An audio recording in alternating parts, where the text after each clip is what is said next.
আৰু সকলোৱে এটা কথা মনত ৰাখিবা, বিহু আচলতে আমি শিকি শেষ কৰিব নালাগে। বিহু এটা স্বতঃস্ফূৰ্ত বস্তু। ঘৰত শুনিছে নাই তোমালোকে? ঘৰত কেতিয়াবা গালি পাৰিলে তোৰ গাত বিহু লাগিছে না বুলি কয় নে নকয়? কয় নে নকয়? সেইটোৱে মেইন বিহু। তাৰমানে খুব ফূৰ্তি লগাটোৱে বিহু। আমাৰ অসমীয়া মানুহক বেলেগকে বিহু শিকাব নালাগে। এতিয়া প্ৰথম কথা হ'ল, মই সকলোকে অনুৰোধ জনাইছো অভিভাৱকসকলক, যাতে আমি এইটো চিষ্টেম কৰিব লাগে, প্ৰত্যেকৰ ঘৰত একোজনকৈ ঢুলীয়া, এগৰাকী নাচনী, পেঁপা বজোৱা, আমি যদি প্ৰত্যেকৰ ঘৰে ঘৰে এজন সৃষ্টি কৰি ল'ব পাৰো, তেতিয়াহ'লে আৰু বেলেগকৈ আমাক বিহু শিকাব কোনেও নালাগে।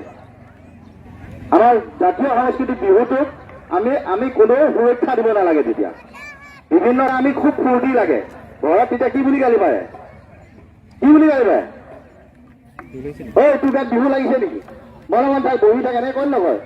সেই ফূৰ্তি লগাটোকে আমি এই ফূৰ্তিটো যেতিয়া লগাব পাৰিম, আমাৰ গাত বিহু লাগি গ'ল।